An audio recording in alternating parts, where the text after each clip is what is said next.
Hello friends, in this video lecture we are going to discuss the incremental fuel cost curve related to the generator which is operating at thermal power station. So let us begin.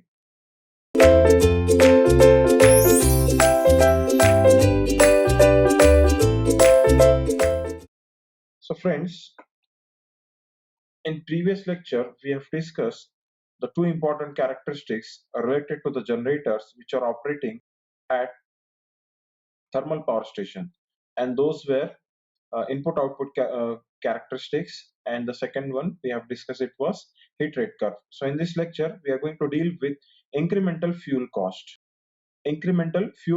curve. Okay, see, the operating cost of any generator,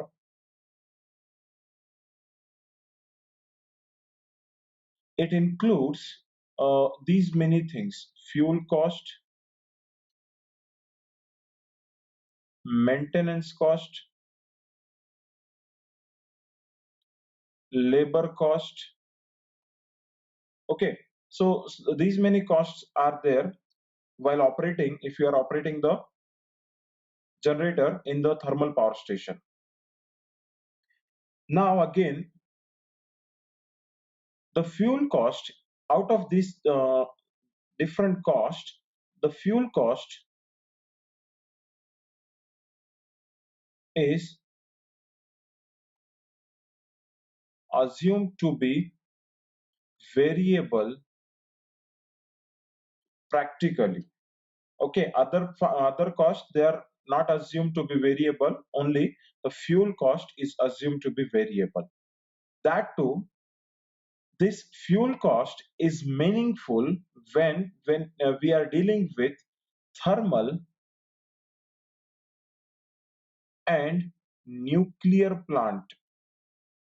The rest of the other plants, for example, if I take wind power station, solar power station, hydropower station, their fuel cost is not as such having any meaning there, because there whatever fuel is there, it is freely available. So the fuel cost is meaningful only in the case of thermal and nuclear. Again, for any thermal power plant or any thermal generator, the cost of the fuel is given by a quadratic equation which is the function of the power output, and it is given as CI, indicating cost of ith unit. Okay, it is equal to alpha I plus beta I into Pi plus gamma I Pi square. See here, this CI, it indicates fuel cost of ith generator, ith unit. Now these terms alpha, beta and gamma, these are the constants, but they represent the different cost involved in the operation of the particular ith unit. Okay, particularly in this here, this alpha, it represent or it includes the cost related to the salary,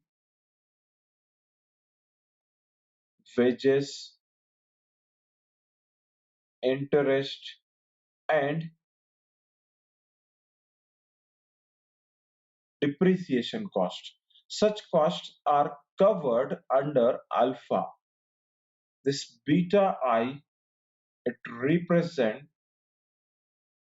the fuel cost, and this gamma I, it represent or it measures losses in the generator. Okay, not the losses which are taking place in the transmission line. This gamma is specifically for the losses which are there in the alternator or in the generator. Next, An important characteristics curve can be obtained if we plot a derivative of this cost with respect to the power output against the power output. So first we'll differentiate this equation 1.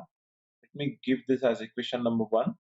So now I'm going to differentiate equation 1 with respect to power output of that unit.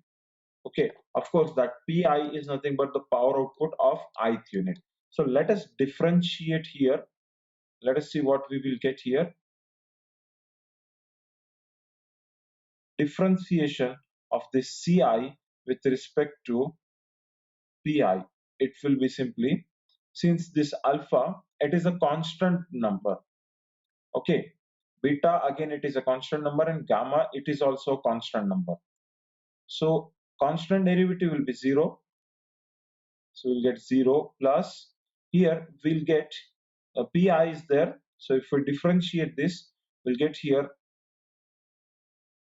beta I will get here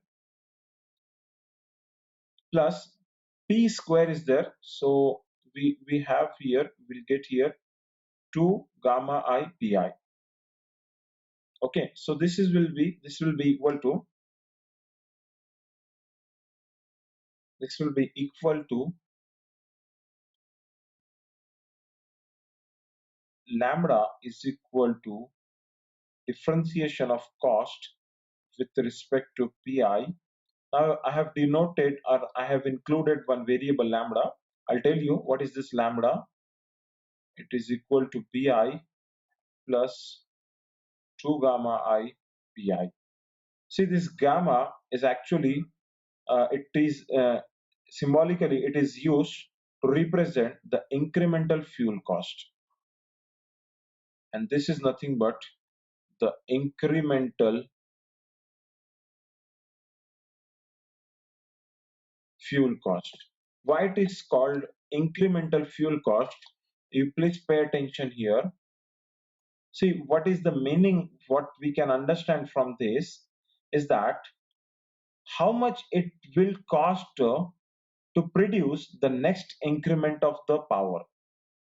Okay, you can understand this incremental fuel cost as how much cost will be included, or how much cost will incur in producing the next increment of the power.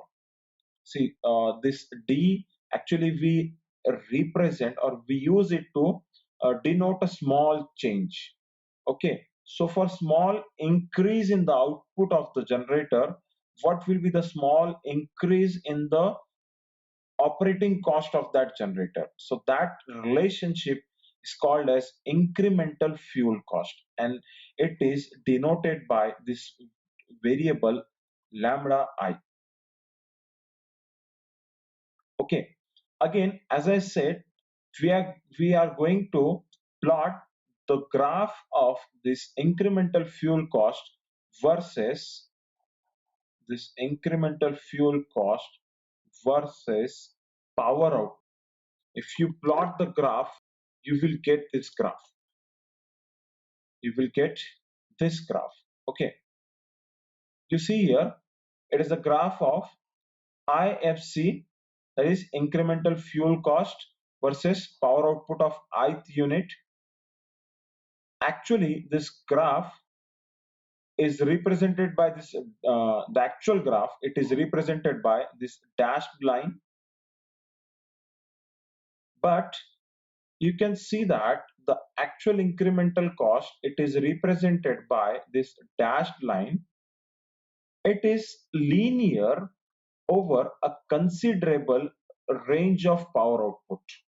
Okay, over a wide range of the power output, we can see that it looks like a linear graph.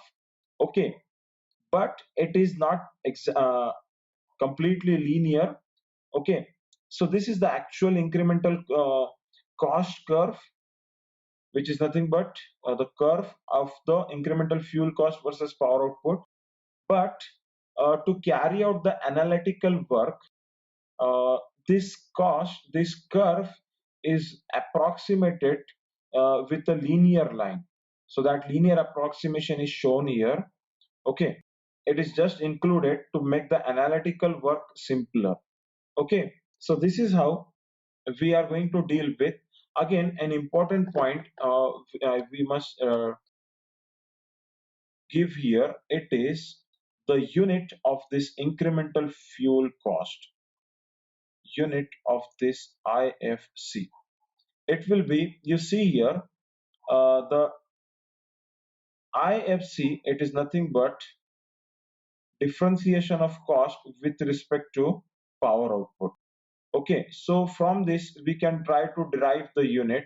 The cost we measure in terms of rupees and the power we measure in terms of megawatt hour.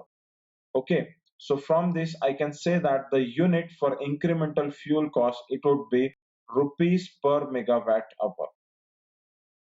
Thank you very much.